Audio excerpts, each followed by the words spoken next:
chers frères et sœurs de notre toujours aimable Jésus. Aujourd'hui, c'est jour de fête sur Amen Fiat. En effet, nous aimerions marquer le coup, partager notre joie et rendre grâce surtout pour le récent passage du cap des 10 000 abonnés. Non pas que le nombre d'abonnés soit important en soi, non pas qu'on veuille se regarder le nombril et sacrifier au culte idolâtre du succès en donnant dans l'autocélébration, non. Ça, c'est la logique du monde, de l'ego, de la volonté humaine, et c'est à quoi nous invite Satan. Autrement dit, c'est tout ce qui peut nous éloigner de la divine volonté. En outre, en lecteur attentif de la Bible, nous sommes conscients de la mésaventure du roi David. Lorsqu'il ordonna le dénombrement de son peuple, Dieu le punit pour cette vanité déplacée et ce manque d'abandon à sa divine providence. Cependant, puisque de toute façon YouTube se fait une mission de ne pas nous laisser ignorer les poids et les mesures, nous voudrions profiter de l'occasion qui nous est ainsi offerte de mettre en lumière ce qui fait l'âme d'Amen Fiat. Annoncer, proclamer, célébrer l'accomplissement de la prière du Notre Père. Que ton règne vienne, que ta volonté soit faite sur la terre comme elle est faite au ciel.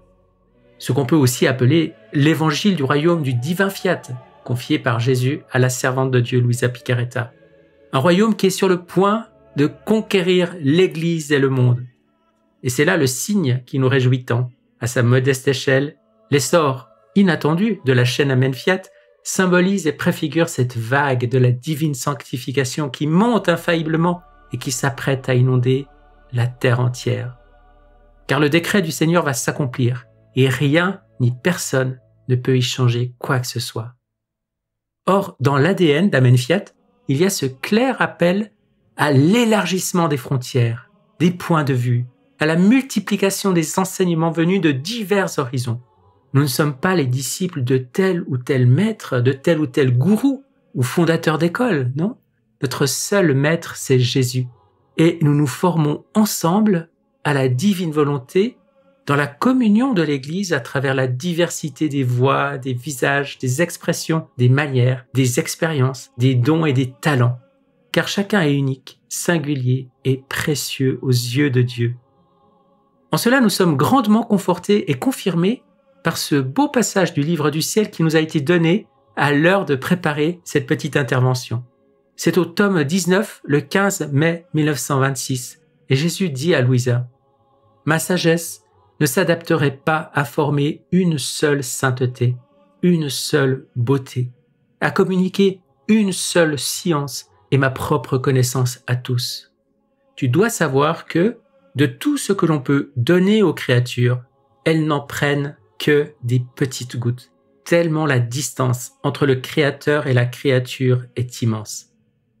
Que dirait-on de notre sagesse, de notre amour et puissance, si en créant le globe terrestre, tout n'avait été que ciel, ou terre, ou mer? Quelle gloire aurait été la nôtre? Par contre, nous créâmes une multiplicité de choses qui vantent la sagesse, l'amour et la puissance. Celles-ci montrent en même temps la multiplicité de la sainteté et la beauté dans lesquelles devaient naître les créatures. Tu vois comme le ciel parsemé d'étoiles est beau. Pourtant, le soleil l'est aussi, mais ils sont distincts l'un de l'autre. Le ciel a une fonction, le soleil en a une autre. La mer est belle, la terre fleurit, les hautes montagnes, l'étendue des plaines le sont aussi, mais les beautés et les fonctions sont distinctes. Un jardin est beau, mais combien d'arbres, de fleurs différentes contient-il? Il y a la petite fleur, belle dans sa petitesse, la violette, la rose, le lys, toutes belles, mais ayant leur propre couleur, leur propre taille, parfum, la petite plante et le grand arbre. Un jardin livré à un jardinier expert n'est-il pas un enchantement? Ma fille, dans l'ordre de la nature humaine, il y aura toujours quelqu'un qui dépassera le ciel dans la sainteté et la beauté, quelqu'un le soleil, quelqu'un la mer, la terre fleurie, la hauteur des montagnes, la petite fleur, la petite plante et l'arbre le plus grand. Avec cette image, je vous invite maintenant à une petite promenade dans le jardin fleuri d'Amen Fiat. En fait, je vais modifier un peu l'image et prendre un champ de tournesol. Car, comme vous le savez, le soleil, c'est le signe par excellence de la divine volonté. Et dans la création, le tournesol, tourné vers le Seigneur, tourné vers le ciel, et reflétant comme un soleil planté dans la terre, n'est-il pas aussi le tournesol, une belle image de l'enfant de la divine volonté. Donc pour cette présentation, je vous propose maintenant de contempler un beau champ de tournesol et de nous tourner vers l'un, puis vers l'autre, chacun différent, chacun avec son histoire.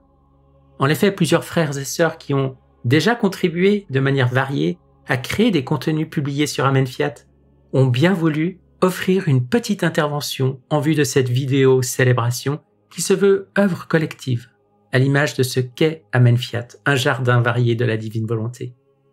Comme ce que vous visionnez maintenant n'est qu'une simple vidéo avec un déroulement linéaire, je ne peux pas vous offrir une expérience véritablement interactive pour aller vers telle ou telle fleur, mais la vidéo est chapitrée, ce qui vous permettra de humer le parfum de tel ou tel, de vous approcher de l'une ou de l'autre dans l'ordre et la fréquence que vous choisirez vous-même. Et encore une dernière chose, en méditant sur ce chiffre 10 000, j'ai reçu cette petite lumière qui vaut ce qu'elle vaut. Le 1, c'est Jésus, suivi par un cortège d'enfants de la divine volonté, autant de petits riens, de petits néons, symbolisés par le 0. Et chaque fois que le cortège s'agrandit par l'adjonction d'un nouveau petit néant, d'un nouveau 0, l'effet dans l'ordre de la grâce en trouve décuplé, multiplié par 10. 0 plus 0, ça fait toujours 0. Mais si c'est Jésus, l'unique, qui se trouve devant nous, les zéros s'associent pour former une force exponentielle. 10, 100, 1000 et jusqu'à des milliards de milliards. Évidemment, ce qui a de l'effet, ce n'est pas le fait de s'abonner, de partager des vidéos ou de les liker, bien que ce soit très utile pour le rayonnement de la chaîne YouTube concernée, et je vous remercie de bien vouloir y penser. Mais ce qui importe, c'est de mettre en pratique les enseignements et les lumières des écrits de Louisa dans notre vie concrète et quotidienne. Alors surtout, n'oublions pas de faire tous nos actes dans la divine volonté. Appelons-la à chaque instant et permettons au Seigneur de vivre et grandir en nous. De cette manière, nous participerons à l'avènement de son règne sur la terre comme au ciel et participerons au cortège de son triomphe inéluctable et définitif, aux côtés de Marie, notre céleste mère et reine, qui nous prépare avec tant d'amour à vivre ce grand jour. Soyez abondamment bénis, au nom du Père qui nous crée, du Fils qui nous sauve et de l'Esprit Saint qui nous sanctifie. Amen, Fiat. Bonjour chers frères et sœurs, grande joie de voir la chaîne Amen Fiat atteindre les 10 000 abonnés, sachant que tout le travail qui est fourni sur cette chaîne n'est que pour la gloire de Dieu. Je lui souhaite une multiplication d'abonnés à l'infini. Y a-t-il une plus grande joie que d'œuvrer afin de permettre aux âmes qui cherchent de pouvoir trouver Dieu? Ceci a été ma réflexion au début de la conversion de mon mari Marc en 2013. Comment attirer une âme à Dieu? Je dois l'avouer, pour un chrétien qui chemine, et surtout à l'heure actuelle dans l'état de notre monde, amener les âmes au Seigneur n'est vraiment pas facile. Déjà pour nous-mêmes, rester en Dieu est compliqué. Alors y amener les autres, on ne sait jamais quand il faut parler ou alors s'il faut parler, si finalement on n'a pas trop parlé, si on n'en a pas trop fait. Et parfois, on regrette d'avoir dit telle ou telle chose ou de ne pas avoir dit telle ou telle chose. Oui, ce n'est pas évident à notre époque pour un chrétien de mener une âme vers Dieu. Début 2019, c'était toute ma réflexion et à cette époque, j'en étais au tome 11 du Livre du Ciel. Je vais partager avec vous un extrait du texte où, selon moi, la divine volonté a fait son entrée fracassante à mon intérieur. Cela a tout changé pour moi. C'était le 8 janvier 2019. Le Livre du Ciel, tome 11, 12 juin 1913. Quand tu méditais et faisais de belles réflexions, tu n'épousais que partiellement mes qualités et mes vertus. Actuellement, puisque la seule chose que tu es capable de faire est de t'unir et de t'identifier à moi, tu me prends tout entier. Bonne à rien quand tu es seule, tu es bonne à tout quand tu es avec moi. Tu veux alors le bien de tous. Ton union à mes pensées donne vie à de saintes pensées chez les créatures. Ton union à mes yeux donne vie à de saints regards chez les créatures. Ton union à ma bouche donne vie à de saintes paroles chez les créatures. Ton union à mon cœur, à mes désirs, à mes mains, à mes pas, à mes battements de cœur, donne plein de vie. Ce sont de saintes vies, puisque la puissance créatrice est avec moi, et puisque, par conséquent, l'âme qui est avec moi crée et fait tout ce que je veux.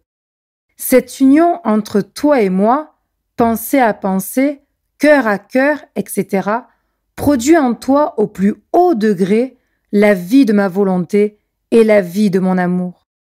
Par cette vie de ma volonté, le Père est formé, et par cette vie de mon amour, le Saint-Esprit est formé.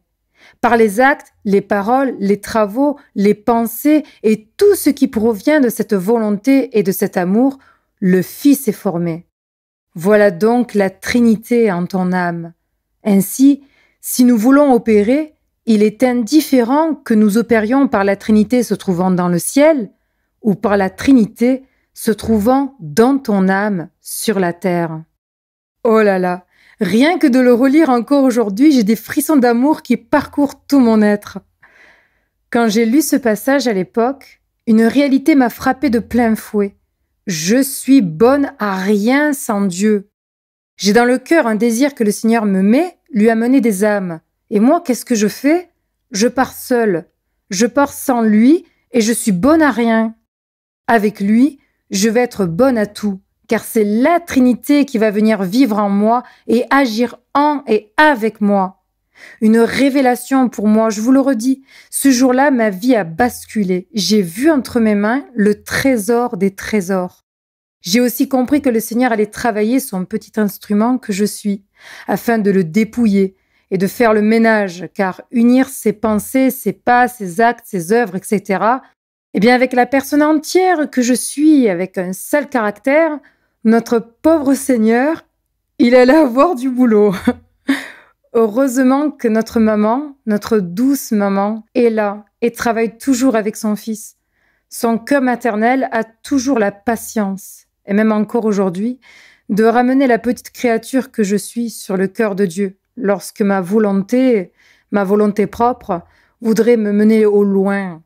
Avec le trésor de la compréhension de ce passage merveilleux du tome 11, j'ai eu foi, et une foi absolue, que mon union de pensée à celle de Dieu allait créer de saintes pensées chez les âmes, et qu'ainsi plusieurs entendraient l'appel de Dieu, même si ces âmes je ne les vois pas de mon vivant. Peut-être sont-elles dans le passé, peut-être dans le futur, peut-être dans mon présent, mais à des milliers de kilomètres, ou peut-être un membre de ma famille, peu importe. L'union de mes pensées avec les siennes permettront à des âmes d'entendre l'appel de Dieu. Et pareil pour mes battements de cœur, paroles, pas, etc. Et depuis 2019, je n'ai eu de cesse d'avoir dans le cœur ce que le Seigneur lui-même y a mis. Des âmes. Je veux des âmes. C'est mon moteur. C'est ce qui me fait me lever chaque jour. Aujourd'hui, Seigneur, en toi, avec toi et pour toi, nous allons œuvrer pour te ramener des âmes.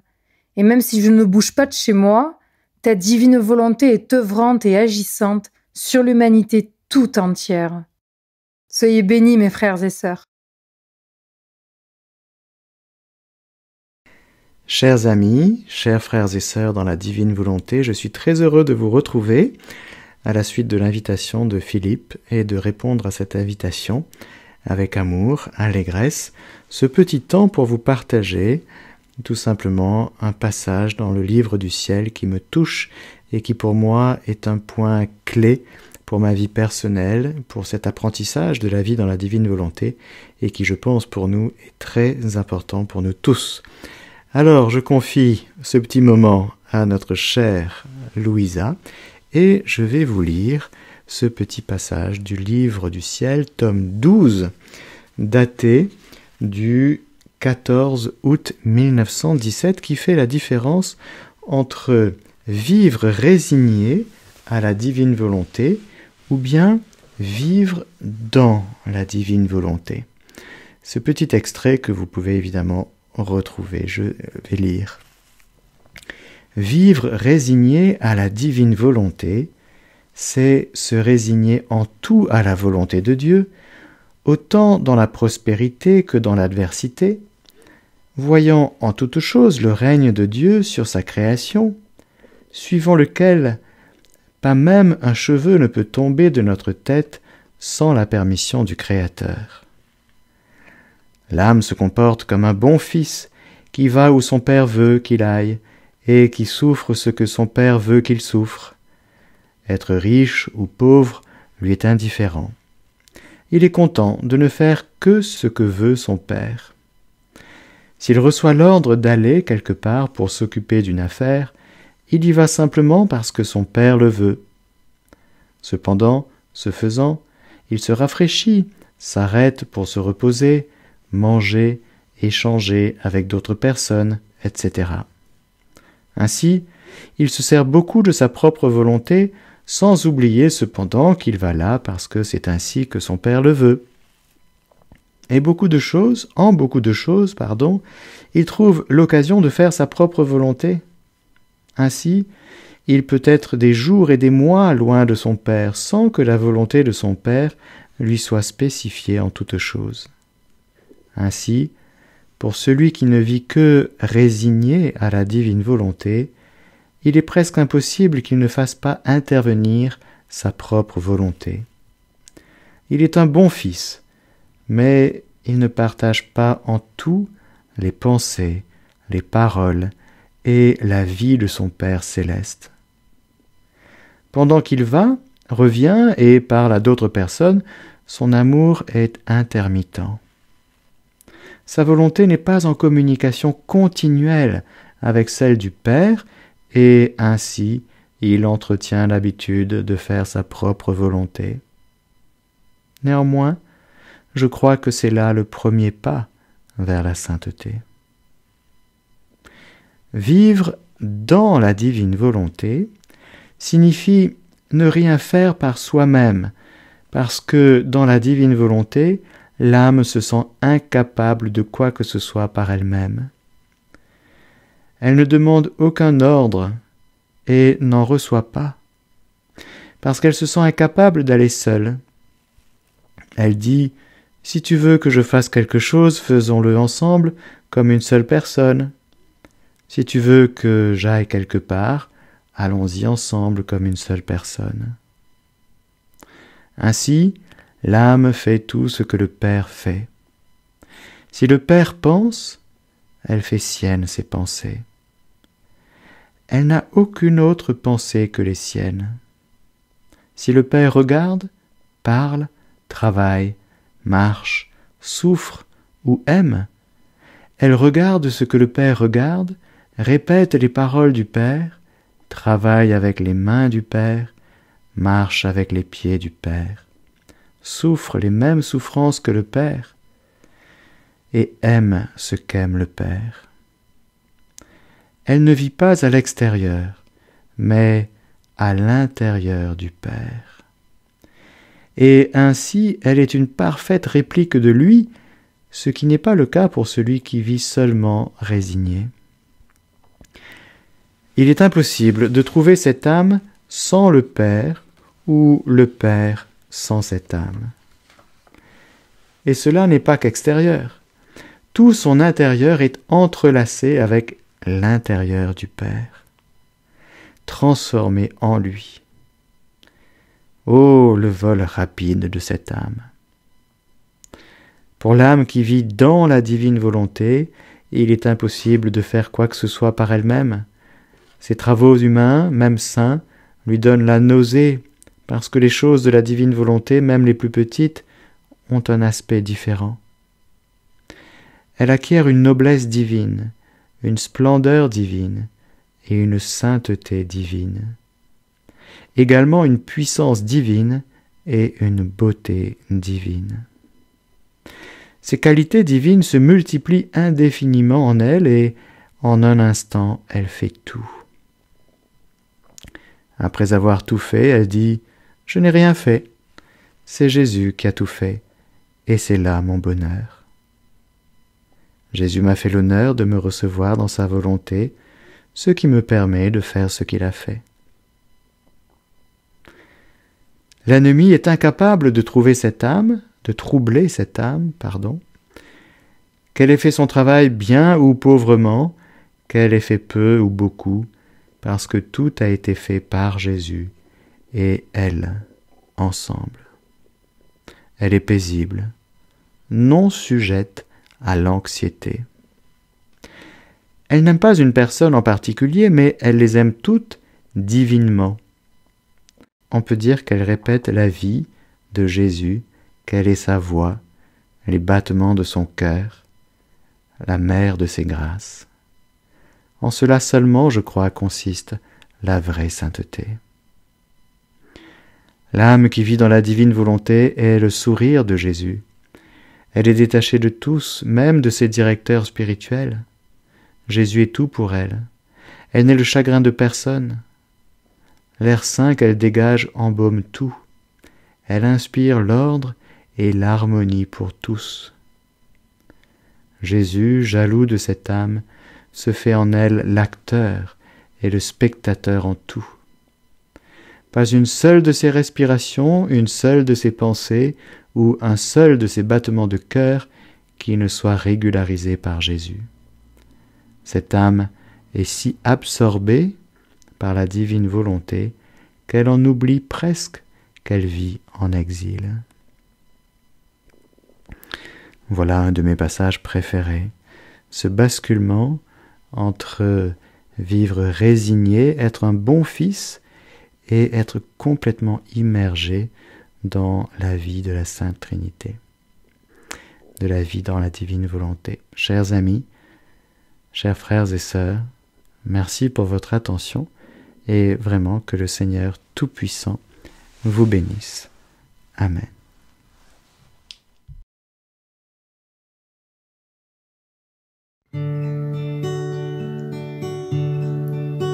Bien que je sache que ma vie a pris fin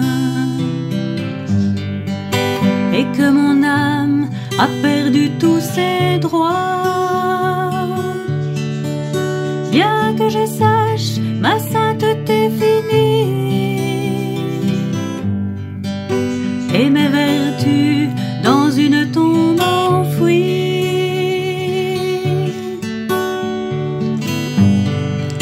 mon sacrifice n'est rien, mon sacrifice n'est rien devant le prodige du don, ta vie divine en cadeau, ta vie divine en cadeau, ta vie divine en cadeau.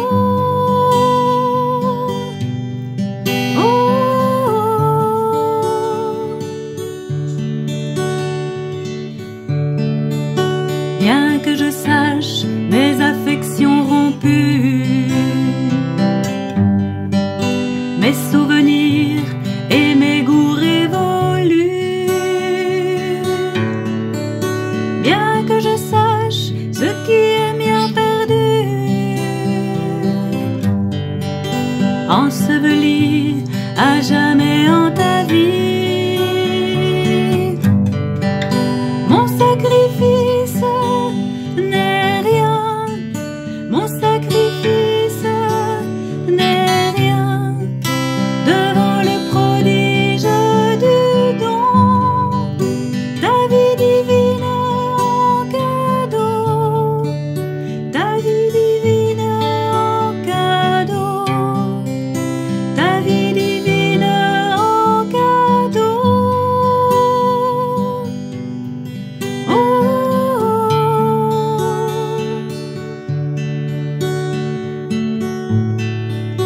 Bien que je sache le sacrifice long, que j'en mesure la hauteur et le fond, bien que je sache les heures et les minutes, l'intensité et le poids des années, mon sacrifice n'est rien, mon sacrifice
Saviez-vous qu'il y a des milliards de Jésus? Oui, des milliards, vous avez bien entendu. Il n'y a pas un seul Jésus pour tout le monde, mais un Jésus par personne. Et comme on est des milliards d'êtres humains, mathématiquement, ça fait des milliards de Jésus. Laissez-moi tout vous expliquer et vous comprendrez pourquoi ce que je dis est parfaitement théologique et surtout pourquoi c'est tout simplement merveilleux. Vous avez un Jésus rien que pour vous. C'est dingue, n'est-ce pas? Jésus, on le verra face à face au ciel. Il n'y a qu'un Jésus régnant sur son trône de gloire, me direz-vous. Détrompez-vous. Jésus révèle lui-même qu'au ciel, chaque bienheureux m'aura en lui-même comme son Créateur, son Roi, son Père et son glorificateur. Et chacun m'aura à l'extérieur de lui-même, près de lui, de sorte qu'il se sentira porté dans mes bras. C'est ce qu'il a dit à la mystique italienne Luisa Piccarreta dans le Livre du ciel, dont les messages sont parfaitement conformes à la doctrine catholique. Quelle joie! Il sera en nous et à côté de nous. Quel bonheur extraordinaire! Je ne serai pas un Dieu pour tous, mais un Dieu pour chacun. Chacun va m'avoir dédoublé à l'intérieur et à l'extérieur de lui-même. Je le posséderai à l'intérieur et à l'extérieur de moi. Tous me posséderont à l'intérieur et à l'extérieur d'eux-mêmes, comme si je n'étais que pour eux seuls. Il y aura des milliards de Jésus, un pour chacun, et vous aurez Jésus rien que pour vous. Dieu sait en effet que c'est ce qui ferait notre plus grand bonheur. Il n'y aurait pas une plénitude de bonheur en ayant un Dieu pour tous. Certains seraient près de lui, d'autres plus éloignés. Certains seraient à droite, d'autres à gauche. Par conséquent, certains profiteraient de mes caresses, d'autres non.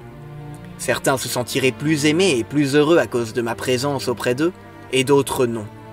Mais chaque bienheureux m'ayant pour lui-même à l'intérieur et à l'extérieur de lui, nous ne nous perdrons jamais de vue. Nous nous aimerons ensemble et non pas loin l'un de l'autre. Mes amis, quelle joie! Cela ne peut que raviver notre espérance et notre désir du ciel. Mais Dieu ne fait pas les choses à moitié. Voici une autre grande joie. Ce que Jésus dit du ciel est aussi valable pour cette terre. Et oui, vous avez bien compris, sur terre aussi, il y a en quelque sorte un Jésus par personne. Ça fait presque 8 milliards de Jésus actuellement si on compte bien. Et Jésus est entièrement présent pour chacun. Vous avez un Jésus près de vous, pour vous et en vous. Ce n'est pas moi qui interprète, c'est Jésus lui-même qui le dit à Louisa. Le Verbe s'est incarné pour générer un Jésus en chaque créature. Pourquoi Jésus fait-il cela? À cause de son amour infini pour chaque âme. J'aime chaque âme autant que j'aime toutes les âmes ensemble. Ne cesse-t-il pas de dire en soupirant d'amour après nous? Prenez le temps de méditer cette phrase, c'est un véritable délire d'amour. Jésus vous aime autant qu'il aime les milliards d'âmes qui existent. Nous savons déjà avec Saint Jean combien l'amour de Jésus pour nous est grand. Comme le Père m'a aimé, moi aussi je vous ai aimé. Jésus nous aime du même amour avec lequel le Père éternel l'a aimé. C'est un amour infini. S'il est infini, il n'y a rien de plus grand au-dessus. Donc d'un point de vue logique, il est compréhensible que Jésus aime chaque âme autant que toutes les autres âmes réunies. Mais l'intégrer pleinement, le vivre, faire le trajet de la tête au cœur devant une telle affirmation si belle et si grande, peut prendre toute une vie. Jésus l'explique autrement à Lucie Christine, une mystique française du 19e siècle. « Ma fille, il n'y a que toi et moi. Pour chaque âme en ce monde, il n'y a que moi et elle. Toutes les autres âmes et toutes choses ne sont rien pour elles que par moi et pour moi. » Arrêtez-vous un instant pour comprendre que du point de vue de Jésus, en ce moment, il n'y a que lui et vous. Il vous regarde uniquement vous, il vous aime uniquement vous. Et c'est pareil pour chaque âme. Quel bonheur de savoir cela. Mais comment fait-il? Dieu est tout-puissant. Il peut donc se multiplier à l'infini. C'est d'ailleurs ce qu'il fait dans chaque hostie consacrée. S'il y a des milliers d'hosties, je forme des milliers de vies. Une dans chaque hostie. S'il n'y a qu'une seule hostie, je forme une seule vie. C'est pareil pour notre âme, et combien plus notre âme est chère à Jésus, bien plus précieuse que du pain. Nous croyons à tort parfois que Dieu est loin de nous, que Dieu a mieux à faire, qu'il visite des âmes plus saintes, plus belles, plus disposées. Lorsque nous sommes dans une église dont l'assemblée est très remplie, il peut arriver de se sentir perdu et de penser que Dieu ne pense pas à nous, ne nous voit pas. Encore plus si nous sommes au fond. Non, Jésus n'est pas un businessman pressé et affairé qui n'a pas une minute à vous accorder, écoutant de loin vos prières.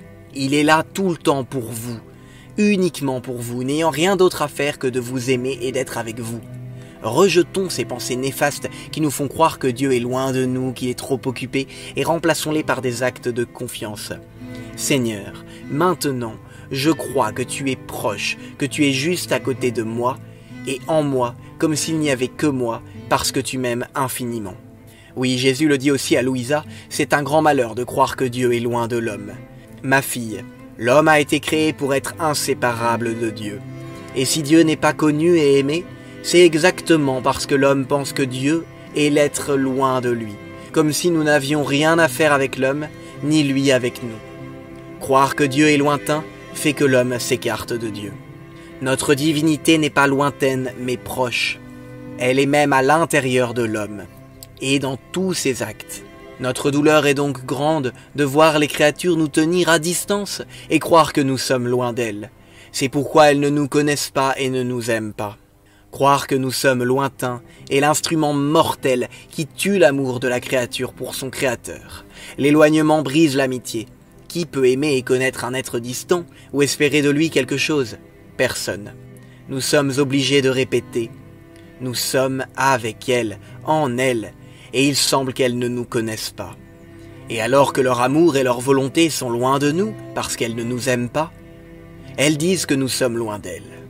Il faut vraiment arrêter, mes amis, de dire que Jésus est un Dieu lointain, alors que non, il est tellement proche, plus en nous que nous-mêmes.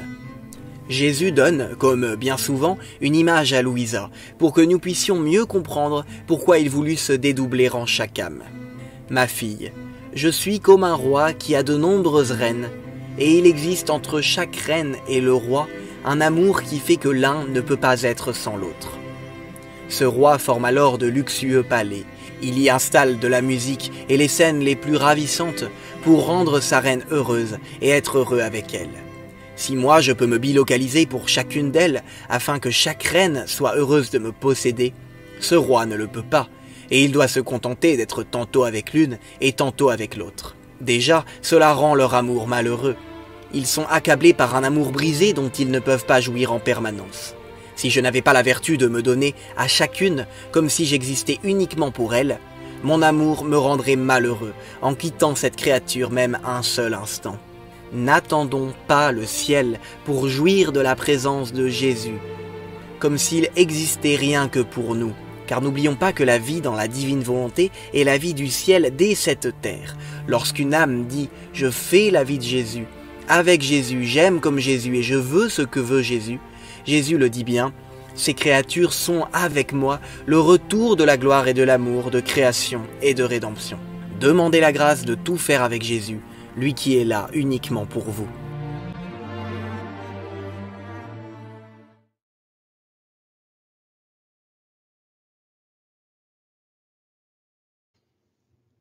Bonjour à chacun.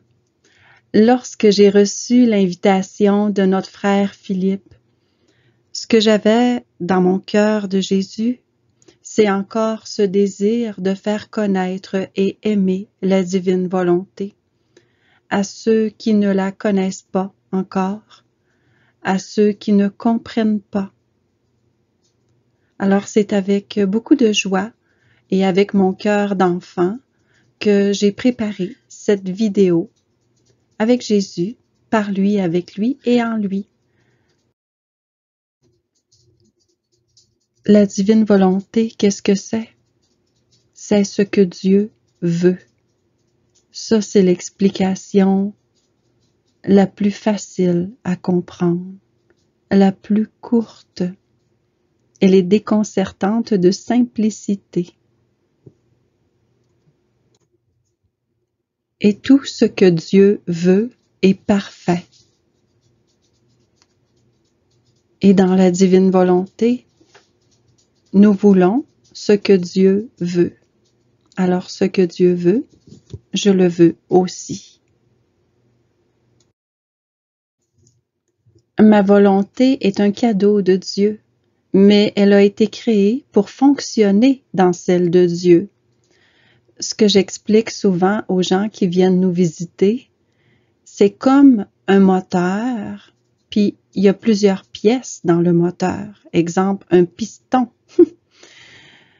Si le piston est retiré du moteur, à quoi il peut servir?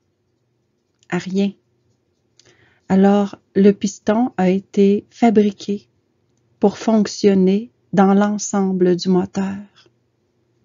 Alors, ma volonté, immergée dans celle de Dieu, est une machine divine qui envoie des jets d'eau. Et les jets d'eau, ils disent amour et gloire à mon Créateur. Et les jets d'eau vont jusqu'au trône de Dieu, partout sur la terre, au ciel et au purgatoire, et dans tous les temps. La machine de ma volonté n'a pas été créée pour être déposée dans le sable. Elle a été créée pour être déposée dans la mer infinie de la divine volonté, pour la plus grande gloire de Dieu. Vivre dans la divine volonté, ce n'est vraiment pas compliqué. L'important, c'est de le désirer, et Jésus fait tout le reste. Alors, ce que nous devons faire pour vivre dans la divine volonté, c'est laisser Jésus être je suis en chacun de nous, tout simplement. Oui, il vient réellement s'incarner en nous, comme dans une hostie consacrée, par, avec et en Jésus. Je suis, prière. Jésus fait tout divinement, par moi, avec moi et en moi. Tout ce que Jésus fait par moi devient prière divine, parfaite et éternelle. Alors lorsque Jésus est vraiment en moi, respirer est un acte parfait parce que c'est Jésus qui le fait. C'est Jésus lui-même qui vient désirer le don de la divine volonté en moi. Et Jésus nous fait désirer ce qu'il veut nous donner. La divine volonté, plus on la connaît, plus on la désire, plus on la veut. Alors, ce que nous devons faire pour vivre dans la divine volonté, c'est, en me réveillant le matin, je fais mon acte préalable pour placer ma volonté personnelle dans celle de Dieu, parce que c'est pour cela qu'elle a été créée. Puis, par la suite, dans toutes les actions de ma journée, dans mon travail, mes mouvements conscients et inconscients, tout, sauf le péché. Je ne suis pas en dehors de Dieu, je suis de retour en lui, pour son plus grand bonheur et le mien. Nous sommes un, Jésus et moi.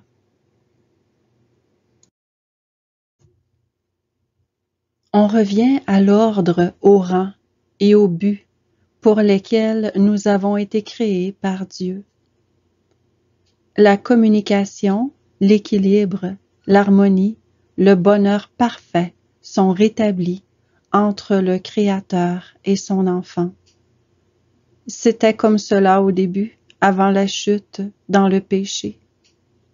Cette perfection de communion avec Dieu prévue depuis toute éternité nous est redonnée pour la fin. Nous sommes dans cette phase de la divine transformation. Nous sommes dans l'ère de l'Esprit Saint, le fiat de la sanctification. Le divin fiat, le troisième fiat. Je suis l'alpha et l'oméga, le premier et le dernier, le commencement et la fin. Le plus haut niveau de sainteté dans la divine volonté, c'est Jésus, c'est Dieu lui-même qui vient être notre sainteté. C'est pourquoi c'est une sainteté qui est divine, oui, le plus haut niveau de sainteté. Soyez parfaits comme votre Père céleste est parfait. plus je laisse faire Jésus divinement en moi, plus ma volonté personnelle diminue. Lui, il faut qu'il grandisse, et moi que je diminue. Je n'ai plus besoin de rien faire, c'est Jésus qui fait tout. Voici maintenant mon passage préféré, tiré du tome 12 du Livre du Ciel, le 15 octobre 1919. Il me dit: « Ma fille, dès que l'âme décide de vivre dans ma volonté, tout doute et toute peur disparaissent. Cette âme ressemble à la fille d'un roi qui, alors que de nombreuses personnes lui disent qu'elle n'est pas la fille du roi, elle ne prête aucune attention à ses propos. Au contraire, elle dit à tous fièrement: « Il est inutile d'essayer de semer le doute et la peur en moi. Je suis vraiment la fille du roi. Le roi est mon père. Je vis avec lui et son royaume est à moi. » Parmi tous les bienfaits que procure à l'âme la vie dans ma volonté, il y a celui de la sécurité. Comme l'âme fait sien tout ce qui est mien, comment peut-elle craindre pour ses possessions? Ainsi, la crainte, le doute et la peur de l'enfer sont absents. Il ne trouve ni la clé, ni la porte, ni le chemin pour entrer dans cette âme. Quand l'âme entre dans la divine volonté, elle se dépouille d'elle-même. Je la revêts de moi-même et d'habits royaux. Ceux-ci sont pour elle le sceau, qu'elle est ma fille, et que mon royaume est à elle autant qu'à moi. De plus, défendant nos droits, elle participe au jugement et aux condamnations des autres. Pourquoi donc aller à la pêche aux peurs? Voici maintenant ce texte qui va parfaitement bien avec le précédent. Tiré du tome 11, Livre du Ciel, le 18 mai 1915. Alors que je me trouvais dans un tel état, mon doux Jésus, pour calmer un peu mes frayeurs, me dit: « Ma fille, courage. C'est vrai que la tragédie sera grande, mais sache que j'aurai égard aux âmes qui vivent dans ma volonté et au lieu où elles habitent. Tout comme les rois de la terre ont leur cour et leur quartier où ils sont en sécurité, leur force y étant si grande que leurs ennemis n'osent même pas s'approcher, même s'ils détruisent d'autres places de la même manière. Moi, le roi du ciel, j'ai mes cours et mes quartiers sur la terre. Ce sont les âmes qui vivent dans ma volonté et en qui je vis. Les cours célestes pullulent autour d'elles, et la force de ma volonté les garde en sécurité, ralentissant les tirs ennemis et faisant reculer les ennemis les plus féroces. J'aimerais vous dire à quel point j'ai pris plaisir à faire cette vidéo. Quelle joie, quelle paix. Alors je remercie la Trinité de sa signature et par la puissante intercession de notre maman, Reine, la Vierge Marie, par l'intercession de Sainte Annibale Maria di Francia et par l'intercession de notre grande sœur Luisa Picaretta, dans la communion de tous les saints, sur la terre comme au ciel, avec toute la cour céleste, avec mon cœur de Jésus. Que ta divine volonté soit faite sur la terre comme au ciel. Amen. Fiat maintenant.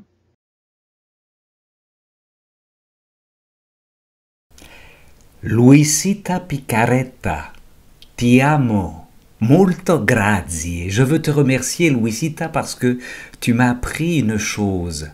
Lorsque l'on veut vivre de sa volonté humaine, c'est comme si l'on vivait avec un entonnoir sur sa tête.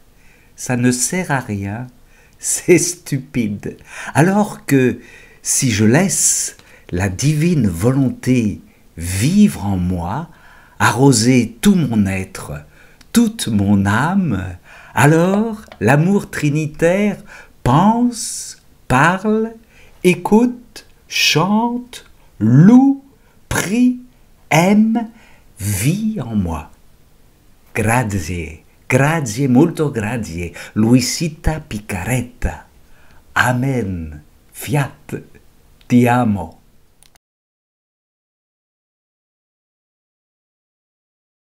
Petit éloge d'amour sur l'amour.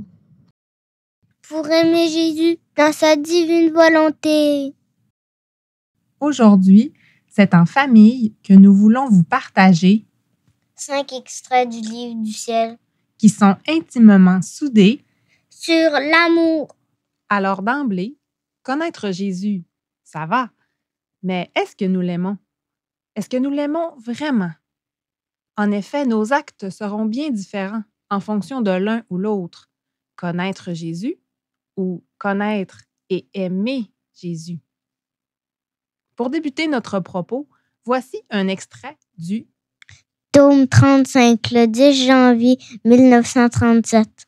Où Jésus, âgé de 3 ans, fait un discours aux enfants d'Égypte. Il dit: Lorsque j'avais environ 3 ans, de notre petite masure, je pouvais entendre les enfants qui jouaient et criaient dans la rue. Et tout petit que j'étais, je suis allé me joindre à eux. Dès qu'ils me virent, ils ont couru vers moi en se bousculant pour être le plus près possible, parce que ma beauté, l'enchantement de mon regard et la douceur de ma voix étaient si grands qu'ils en étaient ravis. Ils m'entouraient et m'aimaient tellement qu'ils ne pouvaient plus se détacher de moi. J'aimais moi aussi ces enfants, et je leur ai fait mon premier petit sermon en l'adaptant à leur petite capacité. Car lorsque l'amour est vrai, il essaye non seulement de se faire connaître, mais également de donner tout ce qui peut rendre heureux dans le temps et dans l'éternité. On peut lire aussi un peu plus loin dans ce même passage que Pas un de ces enfants qui m'écoutaient, pas un seul d'entre eux ne s'est perdu.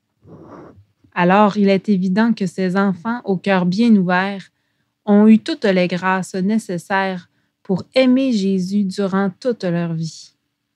C'est d'ailleurs un lien direct avec le Tome 4 au 15 juin 1902. où Jésus dit Qu'il est impossible que celui qui m'aime vraiment aille à sa perte. Et c'est là que nous réalisons que le véritable amour est immense, infini et extrêmement puissant. Alors imaginons-nous maintenant aimer Jésus avec son propre amour dans la divine volonté au nom de tous et pour tous. C'est au-delà de tout. Alors allons-y, aimons Jésus. Et pour y parvenir, inspirons-nous des 3 caractéristiques de l'amour citées au Tome 4, le 10 septembre 1902. qui dit que l'amour doit être Constant et sans limite, fort et qu'il doit être noué en même temps avec Dieu et avec le prochain. ce qui nous ramène bien entendu au premier commandement. Donc, gardons en tête ces 3 points. Constant, fort et en Dieu. C'est comme cela que doit être notre amour et cela nous aide drôlement bien à cibler notre objectif. Aimer Jésus constamment, avec force et à travers les autres et de surcroît dans la divine volonté. Considérant cela, il nous reste simplement à demander à Jésus d'augmenter en nous son amour pour lui, afin de l'aimer encore, encore et toujours plus dans sa divine volonté, comme il le demande dans l'extrait du tome 11, le 2 octobre 1913. Si tu veux vraiment m'aimer, dis « Jésus, je t'aime avec ta volonté. » Alors pour terminer, Plaçons-nous comme l'un de ces enfants d'Égypte et ouvrons nos cœurs pour aimer Jésus au nom de tous et pour tous. En accueillant ce dernier passage avec le cœur même de Jésus, puisque nous sommes immergés dans sa divine volonté. Voici un extrait fragmenté du tome 28, le 12 août 1930. où Jésus parle en son nom, mais aussi au nom de la très sainte Trinité. Ma fille, si tu savais combien ton amour m'est doux, car c'est notre écho que j'entends dans ton amour, nos fibres divines qui, élevant ton amour dans le nôtre, fait courir si agréablement ton amour dans notre amour, en nous disant « Je veux vous aimer autant que vous m'avez aimé et comme vous m'avez aimé, car je veux vous dire que je vous aime autant de fois que vous me l'avez dit. » Nous en sommes si heureux que nous voulons que la créature soit la répétitrice de notre amour. Nous augmentons l'amour de la créature au point d'entendre le doux son de l'amour de la créature dans tout notre amour. Notre amour pour les créatures est si grand que dans chaque acte qu'elle accomplit, notre amour court pour l'aimer et notre vouloir court afin de former la vie dans son acte. Par-dessus la créature plane notre amour incessant qui l'aime tant, et notre amour court rapidement donner à la créature la vie de chacun de ses actes, même les plus petits. Oh, si les créatures savaient combien nous les aimons et combien nous sommes enclins à les aimer toujours, toujours au point que nous ne laissons pas même une seule de ses pensées nous échapper sans lui envoyer notre amour distinct et spécial. Oh, combien elle nous aimerait! Notre amour ne resterait pas si seul sans l'amour des créatures. Notre amour descend continuellement vers les créatures. Leur petit amour ne se dispose pas à s'élever vers son Créateur. Quelle souffrance, ma fille, d'aimer et de ne pas être aimé. C'est pourquoi, lorsque je trouve une créature qui m'aime, je sens son amour s'harmoniser avec le mien. Lorsque mon amour descend vers cette créature, son amour s'élève vers moi et je lui envoie une abondance de grâce, de faveur et de dons divins au point de stupéfier et le ciel et la terre. Alors tous ensemble, prions d'un seul cœur pour que l'amour de Dieu se répande dans notre cœur par le Saint-Esprit. Épître aux Romains, chapitre 5, verset 5. Amen. Fiat.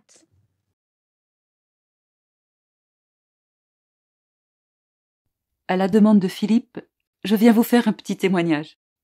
En fait, il y a quelques semaines, je demandais au Seigneur, « Seigneur, parle-moi, j'ai besoin de t'entendre me parler. » Je lui disais, « Je vais passer ma main dans les livres du ciel, tu arrêtes ma main sur le tome et tu me parles à travers ce tome.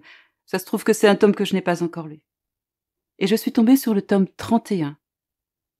Alors en fait, c'est une réponse du Seigneur à quelque chose que je vis dans l'intimité avec lui et c'était sa réponse. C'était vraiment ce que je vivais.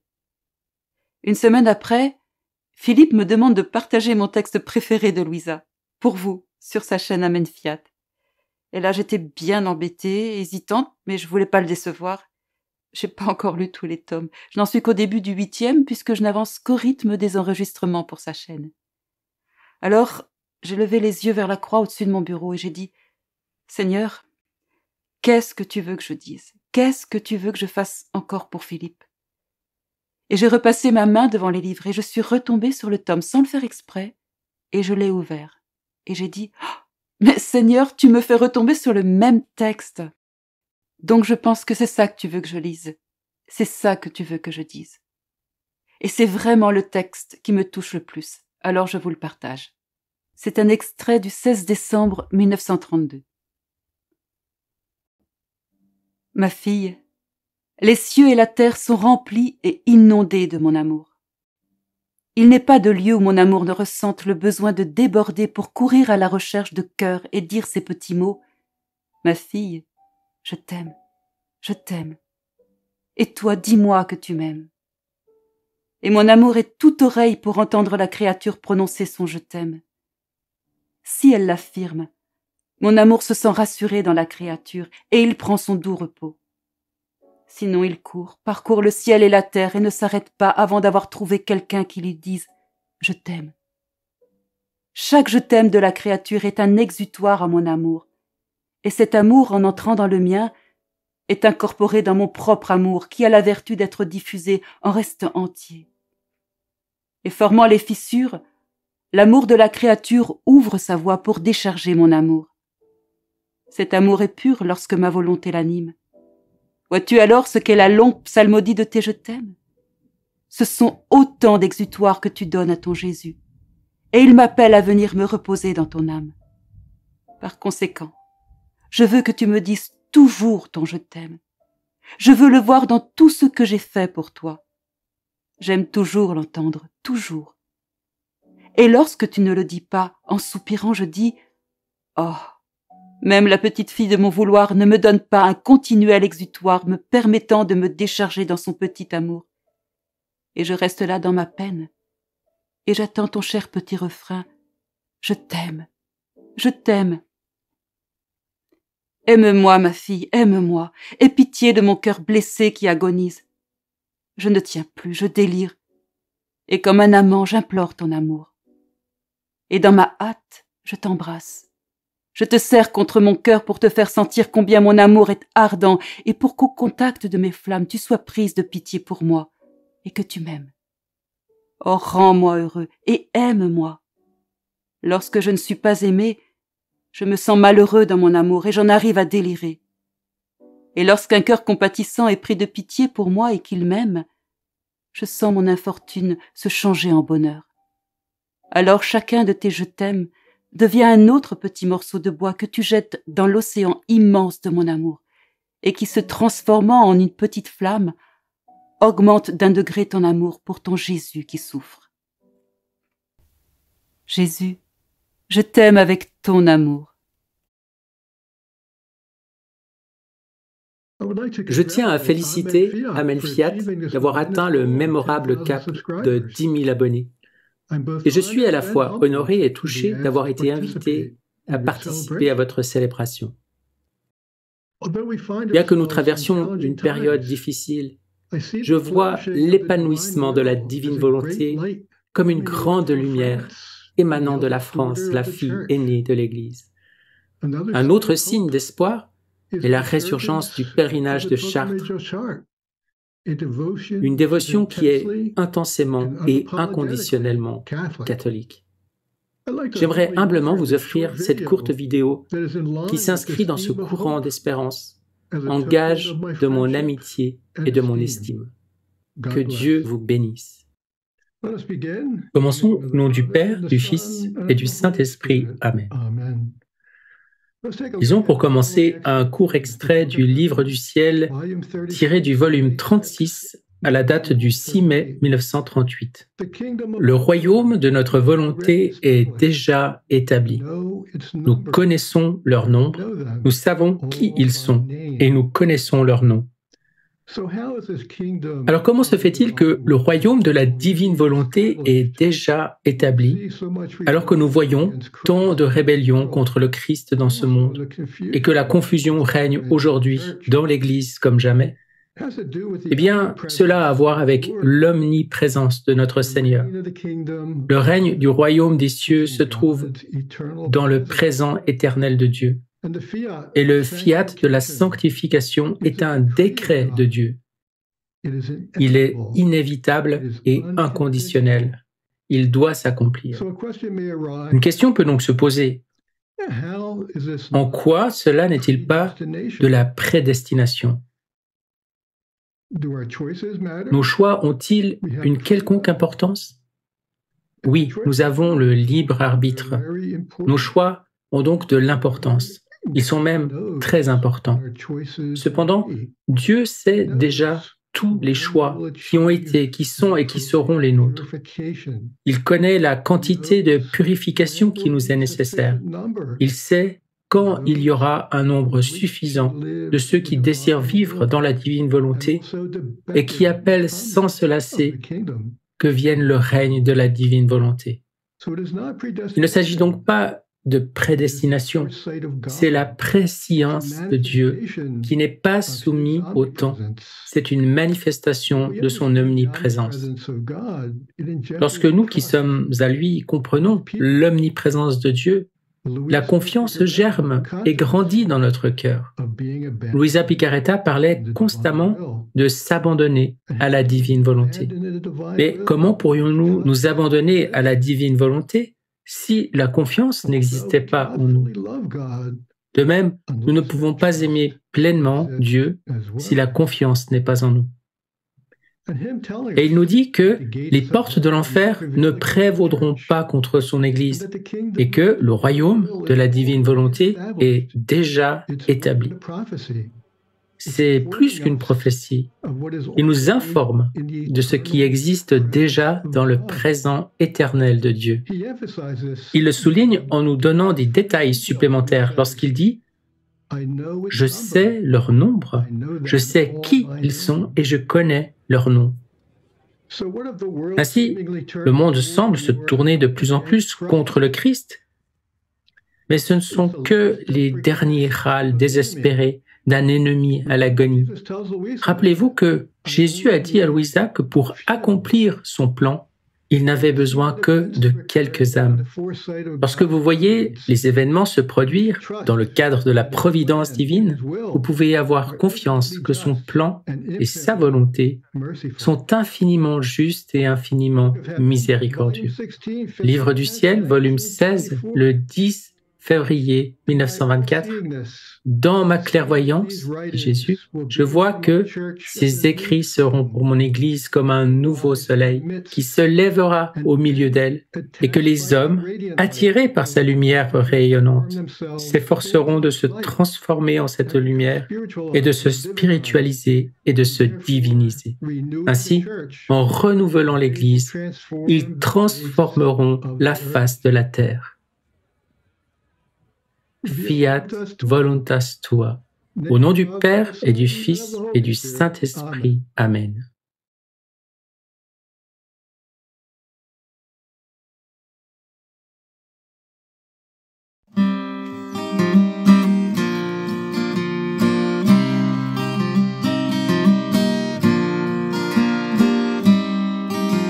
Ma nuit est finie, ma nuit est finie, ma nuit est finie. Ma nuit est finie, ma nuit est finie, ma nuit est finie. Jamais plus, oh jamais plus. Je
Alors, bienvenue à tous.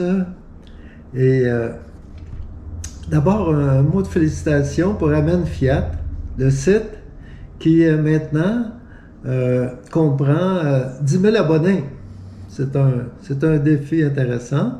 Et merci notamment à Philippe Martin de nous donner de l'espace pour qu'on passe cet exposé. Et je ferai une petite prière pour débuter.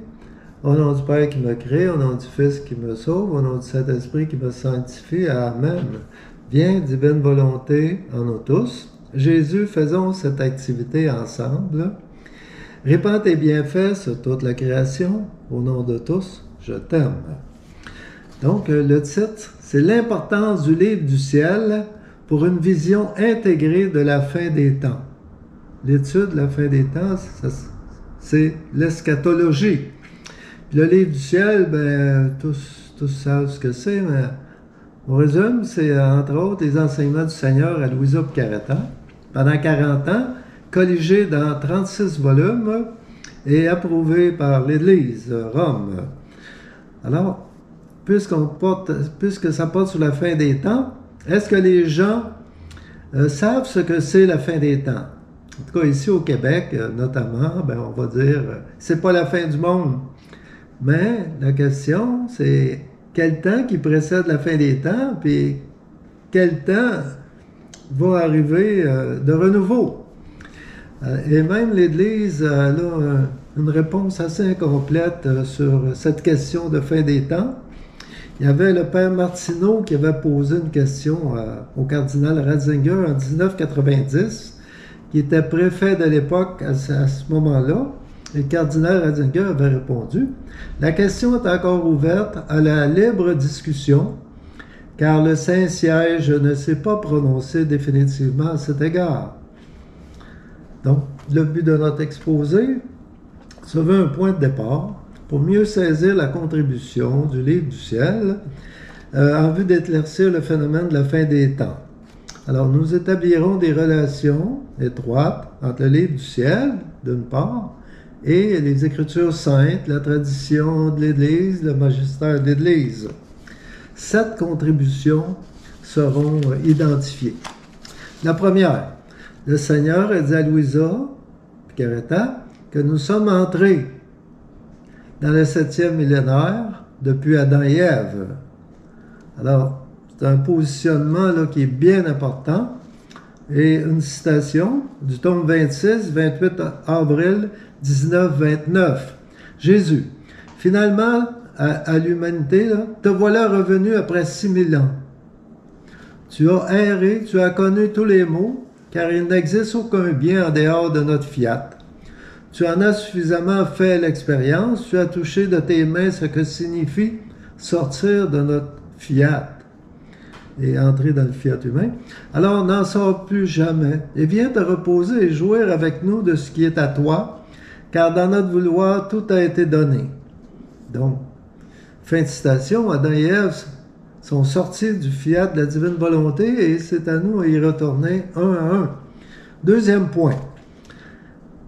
Par rapport au père de l'Église, là, on vient de dire que nous sommes entrés dans le 7e millénaire et les pères de l'Église ont indiqué que l'histoire humaine est de 7000 ans. Donc, nous sommes dans le dernier millénaire de l'humanité et ce sera vécu comme un repos du sabbat. Alors, ils font un parallèle avec la création entière, qu'on lit dans Genèse, où le Seigneur s'est reposé le 7e jour. Et saint Augustin écrit, après 6000 ans, il devrait s'en suivre une sorte de sabbat du 7e jour pour l'humanité, dans les 1000 prochaines années. Alors, on situe un temps là, très, très intéressant. Hein? Donc, le troisième point, le nouveau millénaire dans la divine volonté actualise les promesses du Notre Père, qu'on dit depuis 2000 ans, la plus belle prière du Seigneur. Et une citation de Saint Paul par rapport à ça, dans Éphésiens de Saint Paul 1,10, Il est indiqué, nous dévoile ainsi le mystère de sa volonté, selon que sa bonté l'avait prévu dans le Christ, pour mener les temps à leur plénitude, récapituler toutes choses dans le Christ, celle du ciel et celle de la terre. 4e point. Ce 7e jour de l'humanité renvoie au millénaire de l'Apocalypse de Saint Jean. Voici des citations, Apocalypse 20, verset 1-3. Puis je vis un ange descendre du ciel. Il tenait à la main la clé de l'abîme et une énorme chaîne. Il saisit le dragon, le serpent ancien, qui est le diable et Satan, et il l'enchaîna pour 1000 ans.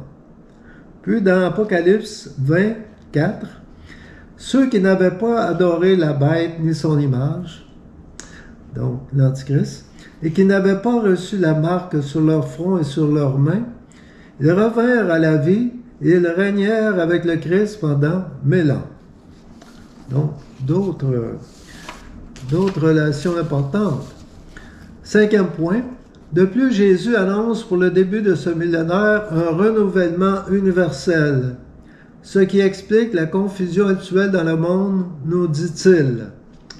Alors, nous sommes à ce moment-là, ce début du 7e millénaire. Jésus à Louisa, « Fille bien-aimée, je veux te faire connaître l'ordre de ma providence. À chaque cours de 2000 ans, j'ai renouvelé le monde. Après les 2 premiers 1000 ans, je l'ai renouvelé avec le déluge. Okay? Après les 2e 2000 ans, les bons et les saints eux-mêmes ont vécu des fruits de mon humanité quand ils étaient sur la terre. Et par moments, ils ont bénéficié aussi de la jouissance de ma divinité. Exemple, c'est migrant. Maintenant, nous sommes rendus à la fin des 3e 2000 ans. Il y aura un 3e renouvellement du monde. Voilà pourquoi de toute cette confusion dans le monde. Alors lui, il vient purifier et renouveler le monde pour son royaume à court terme. Il faut dire que le 2e fiat de la rédemption a eu lieu en l'an 33. Alors, il dit qu'à tous les 2000 ans, donc c'est pas bientôt. 6e point. Le Seigneur vient y établir son règne et sa volonté sur la terre comme au ciel, non de façon charnelle, mais par sa présence eucharistique au Saint-Sacrement, dans les cœurs et dans les volontés. Jésus, comme j'ai hâte que vienne le royaume de ma volonté, le ciel et la terre se souriront. Nos fêtes et celles de la terre vont retrouver l'harmonie du début de la création. Tome 24, 29 juin 1928. Jésus à Louisa, la très sainte Trinité aura la joie de voir la créature heureuse, tout comme elle était au sortir de mes mains créatrices. Alors c'est pour nous ça. Tome 25, 29 décembre 1928. Et aussi, Jésus dit à Louisa, tome 24, 30 août 1928, « Ma fille, grâce au règne de ma volonté, l'entière création sera restaurée et les choses recouvreront leur état primordial. » Apparemment, il y a beaucoup de monde qui aurait aimé vivre à cette époque-ci, malgré qu'il va y avoir beaucoup de turbulences avec la purification et des pluies de grâce aussi. Et je termine ces citations-là. Jésus, mon enfant est revenu, il est vêtu de ses robes royales. Il porte sa couronne royale et il vit sa vie avec moi. Je lui ai rendu les droits et je lui ai accordé que je lui ai accordé lorsque je l'ai créé. Et ainsi le désordre dans la création a pris fin parce que l'homme est revenu dans ma divine volonté. Tome 25, 22 mars 1929. Et le 7e point, Marie à Fatima avait dit « À la fin, mon cœur immaculé triomphera ». Elle avait dit ça le 13 juillet 1917 et elle confirme à Don Stefano Gobbi le cadeau de la divine volonté. La nouvelle ère que je vous annonce coïncide avec le plein accomplissement de la divine volonté. Ainsi va se réaliser ce que Jésus vous a enseigné, à demander à Dieu le Père que ta volonté soit faite sur la terre comme au ciel. C'est le temps où les créatures accompliront le divin vouloir du Père, du Fils et du Saint-Esprit, à partir du parfait accomplissement du divin vouloir, toute la terre va être renouvelée. Bref, à notre avis, le livre du ciel apporte une contribution essentielle qui se joint aux connaissances actuelles pour obtenir un plan d'ensemble de l'étude de la fin des temps. C'est tout. Il va y avoir éventuellement d'autres vidéos plus détaillées sur cette question. Amen. Merci. Louisa apparaît sur la Sainte Face. Mystère. Un texte de Nicole Boulanger. J'aimerais te raconter un fait inusité qui est survenu en 2016. Ça vaut la peine que je t'en parle, mais tu n'es pas obligé de me croire. Cependant, si tu as un bon sens d'observation, peut-être que tu pourras me croire. Sinon, oublie ça pour l'instant. Plus tard, tu y reviendras. Je t'explique. À chaque matin, je regarde Jésus, qui est en fond d'écran sur ma page d'accueil de mon ordinateur. Et je lui parle avant de commencer mon travail. Imagine-toi donc qu'à un moment donné, en ouvrant mon écran, qu'est-ce que je vois? Louisa! C'est comme si elle m'apparaissait tout d'un coup. Je ne pouvais le croire. Des larmes ont commencé à couler sur mes joues. J'étais tellement heureuse. Et en même temps, je me demandais si ce n'était pas mon imagination qui faisait les siennes. Alors, j'ai montré cette image à plusieurs personnes qui l'ont immédiatement reconnue, mais d'autres étaient sceptiques, puisqu'ils n'ont rien vu. Mais pour moi, quel bonheur de voir apparaître sur mon écran à chaque matin Jésus et Louisa qui semblent inséparables. Il est à noter que je ne vois pas Louisa sur d'autres images de la Sainte Face. Cependant, une personne m'a fait remarquer qu'elle voit aussi Louisa sur l'image de la Sainte Face du site web Viens Seigneur Jésus. Et toi, est-ce que tu vois Louisa sur l'image ci-dessous? Si oui, dépêche-toi de rendre grâce à Dieu.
Bonjour à tous. Qui peut dire la bonté infinie de Dieu pour sa créature, pourtant ingrate?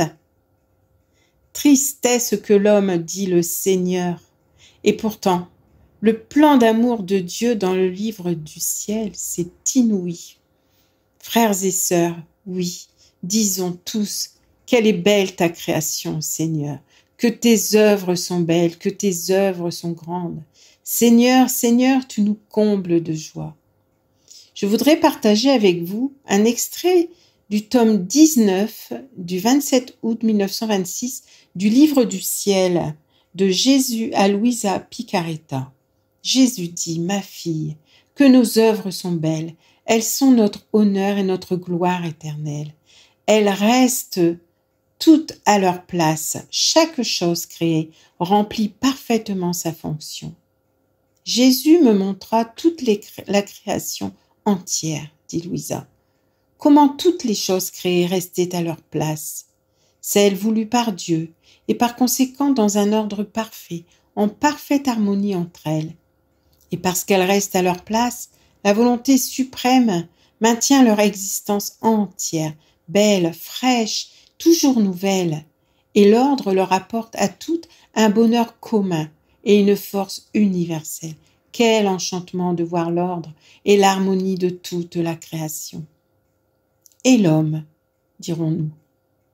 Que dire de l'homme, le chef-d'œuvre de Dieu, dans cette belle création, placé par Dieu dans cet univers idyllique? Que peut-on constater, frères et sœurs, aujourd'hui, en 2023? 2000 ans après le sacrifice de notre Seigneur pour le rachat de nos péchés, qu'en a-t-il fait l'homme? Toujours au tome 19, le Seigneur dit ceci: « L'homme seul est notre déshonneur dans notre œuvre créatrice, parce qu'il s'est retiré de notre volonté et marche ainsi à l'envers, la tête en bas sur la terre et les pieds en haut dans les airs. » Quel désordre! Quel désordre!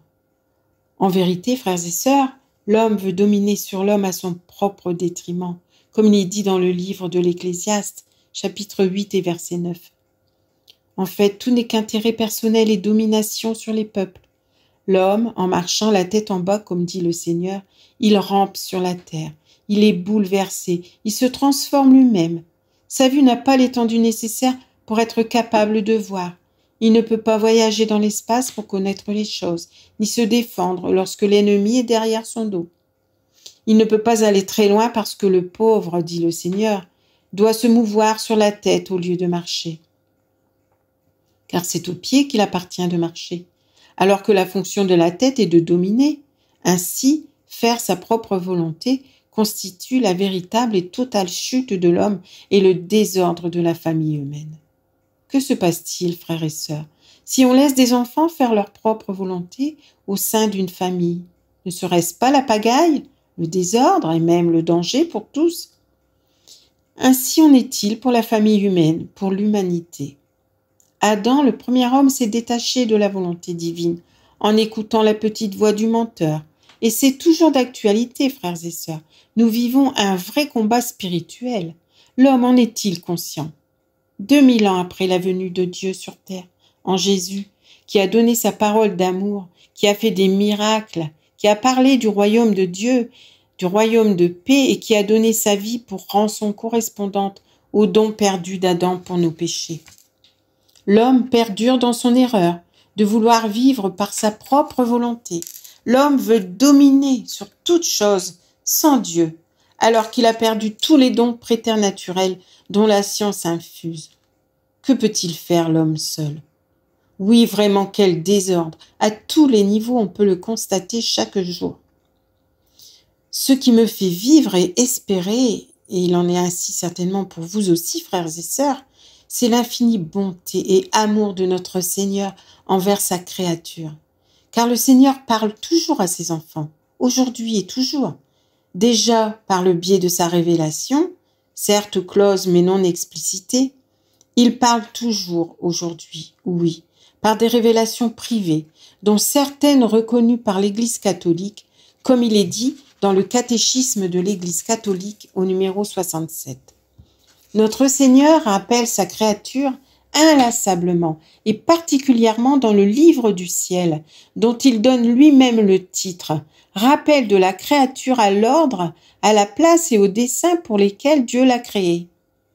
Alors que depuis Adam, depuis que l'homme est sorti de la volonté divine et que la terre et les créatures subissent un grand bouleversement, une triste misère des peuples due aux erreurs répétées de l'homme, eh bien, dans notre Père, le Père céleste, dans son infinie bonté, veut nous restituer le don des dons, qui est le royaume du divin fiat chez les créatures. Dieu, notre Père céleste, désire que de nombreuses âmes, voire toutes, parviennent à la connaissance de ce trésor, qui est quoi? Qui est la vie de sainteté dans la divine volonté. Oui, revenir dans l'ordre initial. L'homme doit se retourner et enfin marcher sur les pieds, la tête orientée vers le ciel, vers Dieu. Le livre du ciel est un rappel à la créature pour revenir vivre dans le cœur de Dieu, dans sa divine volonté. Jésus dit, toujours au tome 19, « Vois-tu, je veux que le titre de l'œuvre corresponde à la grande œuvre de ma volonté. Je veux que la créature comprenne que la demeure que Dieu lui a assignée est dans ma volonté et que tant qu'il n'y entrera pas, il sera sans habitat, sans ordre, sans dessein et mieux encore. Écoutez, frères et sœurs, il sera un intrus dans ma création, dit Jésus, sans aucun droit. Et il continuera par conséquent à errer sans paix et sans héritage. Et moi, ému de compassion pour lui, je lui crierai continuellement. Vous vous rendez compte?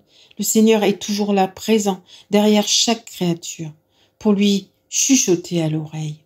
Viens occuper ta place, reviens à l'ordre, reviens prendre ton héritage pour vivre dans ta maison.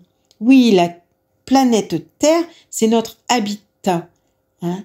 La maison commune, on dit souvent. Pourquoi veux-tu vivre dans une maison étrangère?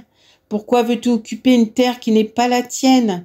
Dans l'état où elle est actuellement, c'est vrai, frères et sœurs, ce n'est pas vraiment la terre de notre Seigneur. Et parce qu'elle n'est pas la tienne, tu es malheureux. Tu es le serviteur et la risée de toutes les choses créées. Alors que le serviteur, le Seigneur, veut que l'on soit propriétaire de cette terre et non pas serviteur et la risée de toutes les choses créées. Toutes les choses créées pour moi restent à leur place, dit Jésus, en ordre et en parfaite harmonie avec la plénitude des biens qui leur ont été assignés. Toi seul veux être malheureux, mais d'un malheur volontaire. Aussi viens occuper ta place, c'est là que je t'appelle et que je t'attends. Par conséquent, ceux et celles qui offriront de faire ma volonté seront mes porte-paroles et je leur confierai les secrets de son royaume. Faire la volonté du Seigneur. Vous vous rendez compte? C'est pas compliqué, frères et sœurs. Que la seule volonté du Seigneur règne en nos cœurs. Faisons tous nos actes dans le cœur de Dieu, dans sa divine volonté, et que le royaume de Dieu vienne comme au ciel sur la terre. Il suffit de donner notre fiat, de donner notre oui, comme notre maman Marie a donné son oui. Que toute gloire soit rendue au Dieu Trinité, au nom de tous et pour tous. Amen, dans le fiat maintenant. Soyez bénis. Viens, Esprit Saint, viens par la puissante intercession du cœur immaculé de Marie, ton épouse bien-aimée. Viens, Esprit Saint, viens par la puissante intercession du cœur immaculé de Marie, ton épouse bien-aimée. Viens, Esprit Saint, viens par la puissante intercession du cœur immaculé de Marie, ton épouse bien-aimée. Viens.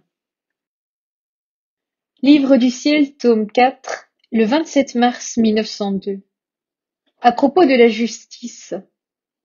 Me trouvant hors de mon corps, je me suis mise à la recherche de mon très doux Jésus, et pendant que je me déplaçais, je l'ai aperçu dans les bras de la reine mère. Comme il était fatigué. Pleine de hardiesse, je l'ai presque arraché des bras de sa maman, et je l'ai pris dans mes bras en lui disant « Mon amour, c'est cela ta promesse de ne pas m'abandonner, alors que dans les jours passés tu es venu très peu, ou même pas du tout ?» Il me répondit « Ma fille, j'étais avec toi, sauf que tu ne m'as pas vu clairement. D'ailleurs, si tes désirs avaient été assez ardents pour pouvoir brûler le voile qui t'empêchait de me voir, tu m'aurais certainement vu. » Ensuite, comme pour me faire une exhortation, il ajouta « Non seulement tu dois être droite, mais aussi juste. Entre dans la justice pour m'aimer, me louer, me glorifier, me rendre grâce, me bénir, me faire des réparations, m'adorer, non seulement pour toi-même, mais pour toutes les autres créatures. Ce sont les redevances de la justice que j'exige de chaque créature. Celui qui me refuse une seule de ces choses ne peut se dire juste. Pense donc à accomplir ton devoir de justice. Dans la justice, tu trouveras le commencement et l'aboutissement de la sainteté. Livre du ciel, tome 11, le 15 juin 1916. Marie suggère une manière de prier dans la divine volonté. J'étais dans mon état habituel, et mon toujours aimable Jésus vint, me transforma complètement en lui, et me dit : Ma fille, mon amour ressent un irrésistible besoin de réparation après tant d'offenses de la part des créatures. Il veut au moins une âme qui, se plaçant entre moi et les créatures, me donne une complète réparation, de l'amour au nom de tous, et qui sache faire sortir de moi des grâces pour tous. Cependant, tu ne peux faire cela que dans ma volonté, où tu me trouveras moi-même, ainsi que toutes les créatures. Oh, comme je désire que tu entres dans ma volonté, afin de pouvoir trouver en toi la satisfaction et la réparation pour tout. C'est seulement dans ma volonté que tu trouveras toutes choses en acte, parce que je suis le moteur, l'acteur, le spectateur pour tout. Pendant qu'il disait cela, je m'immergeais dans sa volonté. Qui peut tout dire ? Je me trouvais en contact avec toutes les pensées des créatures, et dans sa volonté, je me multipliais en chacune, et avec la sainteté de sa volonté, je réparais pour toutes, j'eus un merci pour toutes, et de l'amour pour toutes. Ensuite, d'une manière analogue, je me multipliais dans tous les regards, tous les mots et tout le reste. Qui pourrait décrire tout ce qui se passa ? Je manquais de mots, et peut-être que les anges eux-mêmes ne sauraient que balbutier sur le sujet. Par conséquent, je m'arrête ici. Je passai ainsi toute la nuit avec Jésus dans sa volonté. Ensuite, je sentis la reine maman près de moi, et elle me dit : Ma fille, prie. Je lui répondis : Ma maman, prions ensemble, car seule, je ne sais pas prier. Elle poursuivit : Les prières les plus puissantes sur le cœur de mon fils sont celles faites en se revêtant de ce que Jésus fit et souffrit. Par conséquent, ma fille, entoure ta tête des épines de Jésus. Décore tes yeux de ses larmes. Imprègne ta langue de son amertume. Habille ton âme de son sang. Orne-toi de ses plaies. Perce tes mains et tes pieds de ses clous. Et comme un autre Christ, présente-toi devant la divine majesté. Cette vue l'émouvra, au point qu'elle ne pourra rien te refuser. Mais, hélas, combien peu les créatures savent se servir des cadeaux de mon Fils. C'est ainsi que je priais sur la terre et que je continue de le faire dans le ciel. Ensuite, nous nous sommes vêtus toutes les deux des insignes de Jésus. Nous nous sommes présentés devant le trône divin. Cela émut tout le ciel, et les anges, quelque peu surpris, nous ouvrirent la voie. Ensuite, je suis revenu dans mon corps. Livre du ciel, tome 13, le 8 novembre 1921. Quand la volonté humaine reflète la volonté divine et devient lumière, Jésus lui-même la porte afin de la laisser circuler au ciel et sur la terre. Vivre dans la volonté divine, c'est multiplier la vie de Jésus et lui donner une gloire divine pour tout. J'étais dans mon état habituel et mon toujours aimable Jésus me permit de voir qu'il prenait en moi une lumière et l'emportait. J'ai crié : Jésus, que fais-tu ? Veux-tu me laisser dans la noirceur ? Toute douceur, il me dit : Ma fille, ne crains pas. j'emporte ta petite lumière et je te laisse la mienne. Cette lumière de toi n'est rien d'autre que ta volonté qui, s'étant mise en présence de ma volonté, en est devenue le reflet. Voilà pourquoi elle est devenue lumière. Je l'emporte pour la montrer partout. Je vais la porter au ciel comme la plus rare et la plus belle des choses.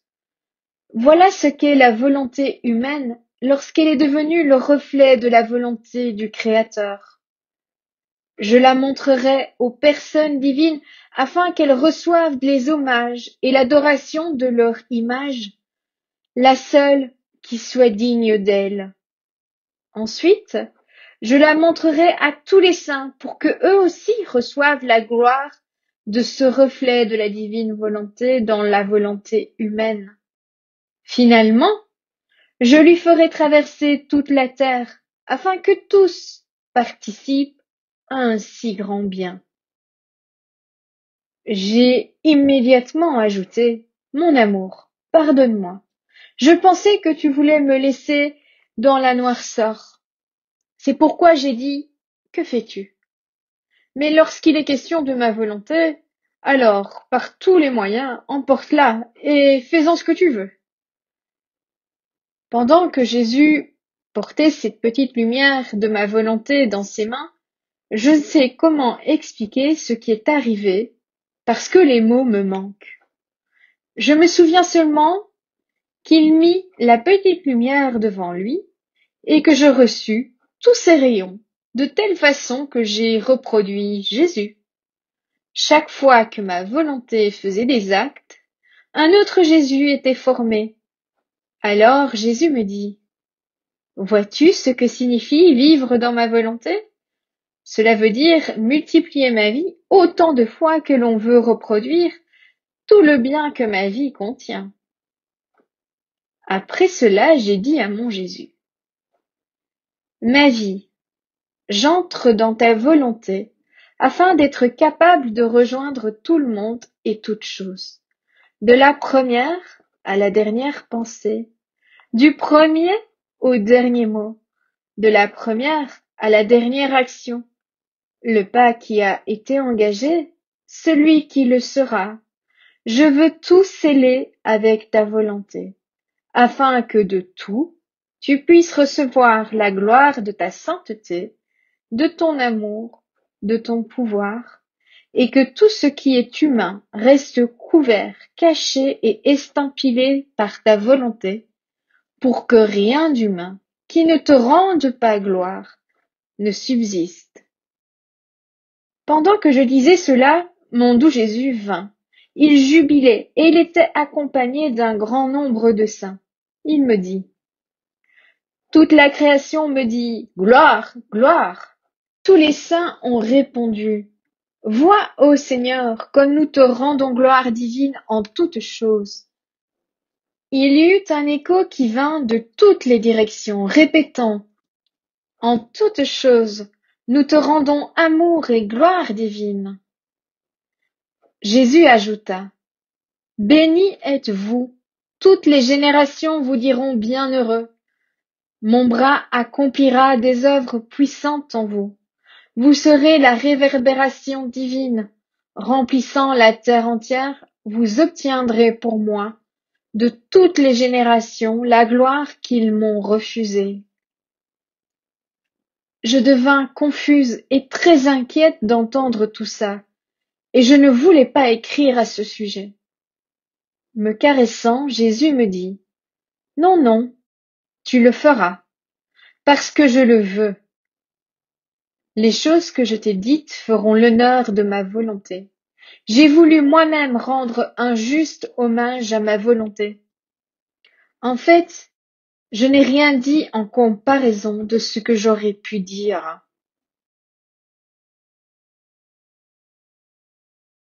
Je demande que vous renouveliez la consécration avec laquelle vous m'avez consacré à vous dans le baptême. Fiat Niki, oui. Qu'il me soit fait selon votre parole. Et ensemble, avec Jésus, au moment de l'incarnation, Me voici, Père, je viens faire ta volonté. Et dans le jardin des oliviers, non pas ma volonté, mais la tienne. Parce que je le veux, comme Jésus l'a fait, pour vivre toujours et seulement dans votre volonté. Je désire, Seigneur, que toutes mes actions de ce jour, petites ou grandes, naturelles et spirituelles, servent à faire grandir la vie de votre volonté dans ma personne, dans votre Église, et qu'elles deviennent une prière continuelle qui répète sans cesse que votre royaume arrive, que votre règne vienne, que votre volonté soit faite sur la terre comme au ciel. Et celles qui ont été faites et seront faites par tous ceux qui vivent dans votre adorable volonté. Ô très sainte Trinité, je veux toujours vivre dans votre volonté. Je demande que vous me remplissiez de votre Saint-Esprit et que vous m'accordiez l'aide des saints anges et de tous les saints du ciel. Mon Papa adoré, Créateur tout-puissant, par amour pour vos créatures, vous avez créé le ciel, le soleil, sa lumière, sa chaleur, ses différents effets, la lune, les étoiles, le vent, la brise, le gel, la rosée, la neige, le givre, la mer, les fleuves, les rivières, les lacs, les sources et les fontaines, sa passion, sa mort, sa résurrection et son ascension au ciel. Par amour pour nous, Jésus, tu as fait tout cela. Je vous offre ainsi, ô mon Dieu, le don le plus parfait qui soit. Je vous retourne honneur, louange et gloire, et ce à partir de vos propres actes. Que toute gloire soit au Père, que toute gloire soit au Fils, que toute gloire soit à l'Esprit Saint, maintenant et dans les siècles des siècles. Amen. Fiat.